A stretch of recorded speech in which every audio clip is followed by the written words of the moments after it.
the Coke on the rocks for you right there, brother. Does Colin want to participate in our argument about The Last Jedi?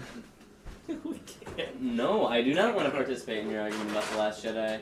I don't know. I think The Last Jedi was a bad movie, so... It is. It's I'll factual. die on that. I'll die on this hill. I don't care. Still? I'm the one that got into this with you because I fucking think that movie was dog shit. It was bad. And I'm one of those who thought the Rise of Skywalker, it wasn't the best movie, but I thought it was okay, and I liked it. Look, I You're will like agree fucking- with you're a you. piece of shit. You made this point when Dak and you were talking about it. It made good ideas and shit, but otherwise, We should be sucks. recording this right now. It is, literally right now. It's been recorded. Oh, my More favorite Clone movies Trooper. in order to go 3, 8. That's not an exaggeration. Yeah, 3, 8. Like, you're not lying right now. No, 3, 8, 5, 4, 6, 2, 1, 9. How? What? Why? Because I didn't like I really didn't like the part of it where they went to the casino bit. That was botched, but everything else about the movie was good. It was a good movie. It fucking it tried to move away from the tradition in Star Wars, which is like, oh, you have to be some sort of great bloodline to do. No, Rey was nobody. I didn't like it when 9 retconned it and went a million miles an hour to make her a Palpatine. No, it was better when she was a nobody. There's no reason that Rey had to have any lineage. It was good when she didn't. And the fact that like Snoke died was good. Like that was good. So you thought I'll it agree just, partially. You thought it just had to be some random civilian. It didn't have to be. It didn't have to be anybody that we know. You know what I'm saying? Like No. lineage at all. Why? Why? Because I think if it's the fucking like the whole fucking series is the goddamn Skywalker Yeah, but Palpatine bullshit. Okay, that's so it makes elitist. sense to fucking end the movie like that. Have you watched Rogue One? But that's Totally so elitist. different people. It's so elitist. Whatever. Look, here's the thing, Will. It's great that it does, like, nobodies and everything. I think that's a great concept and everything. But what about the people who weren't nobodies? Luke fucking Skywalker, alright? They fucked That up was his good. character No, they did entirely. not. No, you're wrong. Imagine, I'm sorry. Imagine It's if true. you were like 20 and you had the weight of the galaxy on your shoulders with no one to really guide you and being taught to return to the old ways of the Jedi. No. Luke was taught and trained by the Force ghosts of all these old Jedi, and they told him to return to the old ways, and it failed again. Because the Jedi created Anakin Skywalker, and the Jedi created Kylo Ren. So that justifies him, murdering a child in his sleep. He did. He wasn't going to. He was going No, he was. to. There's If you literally paid a scene attention there. If you paid attention to the movie, it was a fleeting thought where Luke Skywalker, He the had a savior fucking of the galaxy. lightsaber above his bed while he was sleeping. He thought- was about to do it. No, he was should've. not. In the movie, he explains that it was a fleeting thought that he had because he was like, wait, I can sense these thoughts right now. I can put an end to this right now. Right now. As the all-powerful Luke Skywalker, I can end this Sith threat right in this moment. And then he realized, of course I'm not going to do that. But he had that moment of weakness that was, I am the sole person It's a fucking guaranteeing the light. It's a fucking circle. Exactly. It was the same shit that happened with Anakin, right? Yes. Right? Yes, that's the whole point. And I believe you, and I'm following you there, but I think it was a dog shit thing to do. He should have put him out of his fucking misery. He should have known what he could have turned into. I think Anakin's upbringing was completely different. That No, it was being a different not. character. He Yes, was it brought up in the ways of the Jedi, with attachment He being was not a allowed. slave He was for a 12 slave. years of his life. Yeah, but attachment wasn't allowed. Any of the issues he had, he couldn't talk about it because Yoda and all the Jedi Masters would just tell him to move on and think about peace. Coke's good. Exactly. So Yeah. he had all these problems. It was never a time for something. And it's the same as with Kylo Ren. The Jedi preach no emotion, and that is what creates the dark side. Anakin Skywalker was a product of the Jedi Order, and so was Kylo Ren. The Sith used the Jedi to create Sith Lords. Luke was not, though. Luke's character was not. Well, because I will die Luke on that was hill. not brought up in the Jedi. So He he had a Why? normal sense of what was right and wrong. But then he tries to and it was okay to have attachments. He loved his sister, for example. But then he tries. He really loved his sister. But then he tries to go back to the old ways of the Jedi, and it fails again. And then number 8 was trying to be like, let's break off from the ways of the past. They didn't work. Gray Jedi ending. The passion of the Sith combined with the compassion of the Jedi. You can bring that together and have a better order. One that represents both sides. And they fucked it up in Episode 9. They ruined everything. Because they had to go back to it because of the backlash and everything. And again, I will say that the idea of the Grey Jedi is more of a realistic idea, and it's wonderful. It's a good idea, but I think in execution it sucked ass. Hey man, what you put in this hamburger helper? Good shit. Anyway, Crack. I can't focus on this Episode 8 conversation was anymore. good. I gotta play Angry Birds. Episode 8 was good, man. I'll die on that hill. The concept of the cantina. There's so much that's broken in lore because of the movie. Like what? Okay, well, the obvious one. I mean, you know what I'm gonna say. It's the Fordo maneuver, whatever the fuck her name was. The Hollow? You know? Yeah, her going at light speed into Snoke's ship and completely destroying his entire fleet. Like, yeah, they patched that over being like a 1 in a million chance in Episode 9. But still, the damage is kind of done. And it's kind of ridiculous that exists in canon.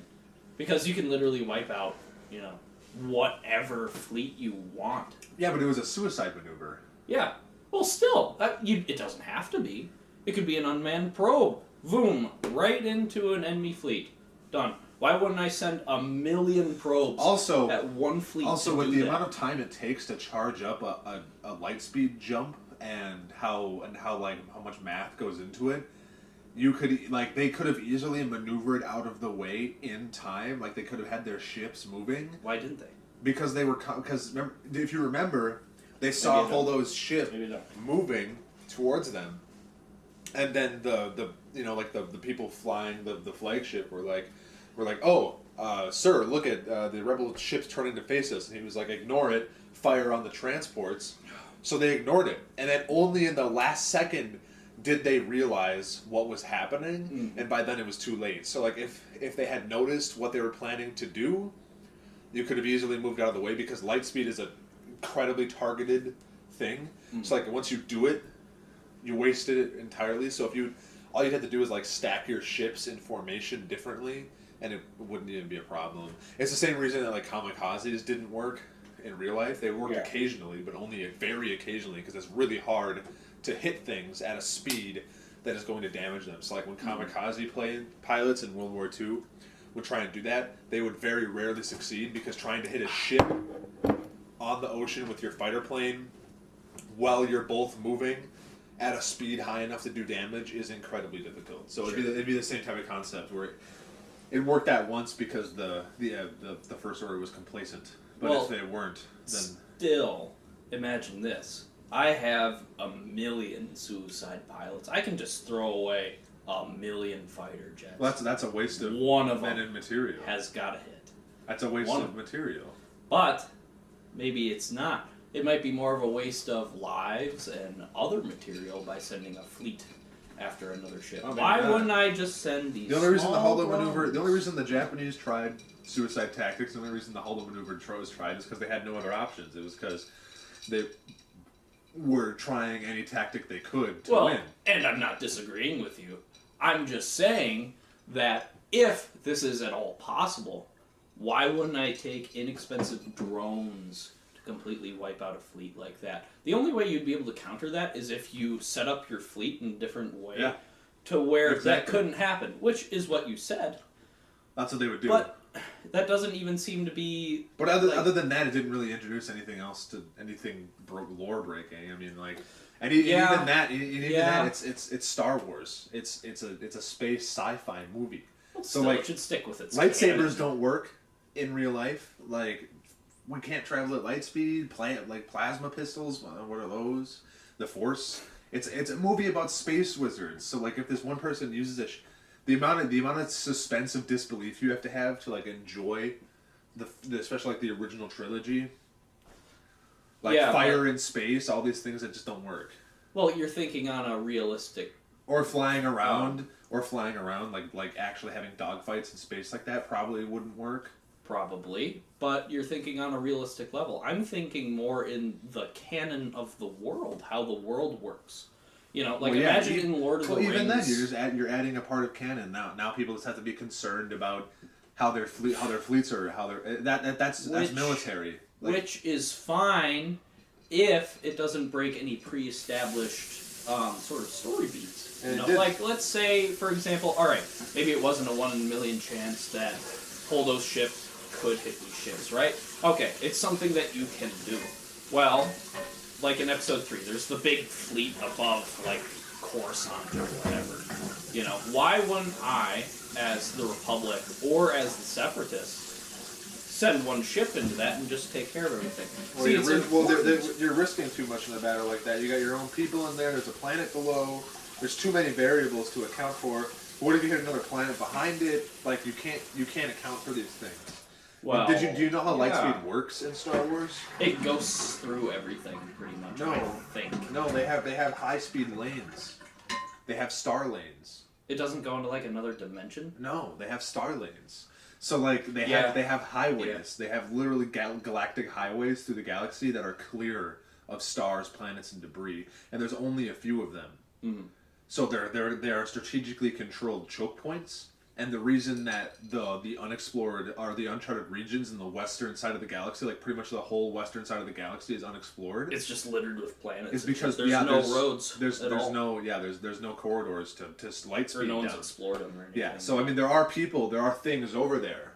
Like for example, that's where the First Order came out of. Yeah. But you can't get over there, like the empire, like the Republic, the Empire didn't explore it too much because it's expensive as hell. Yeah, it takes forever, and there's no point because they have a whole galaxy, a whole half of the galaxy. It's a little bit over half, but yeah. So when you do the Holdo maneuver, like you are putting so many variables into like what's behind those ships. You can't just stop a light speed thing. So like these things are gonna have so much momentum. They're gonna go until they hit something or something stops it, or like they have enough. So like because it's space. So it'd have to be an ideal scenario. Pretty much every time. Whereas the you don't have to worry about anything. The whole maneuver, it was like literally the last ditch attempt of a losing battle, and it worked because the First Order was complacent.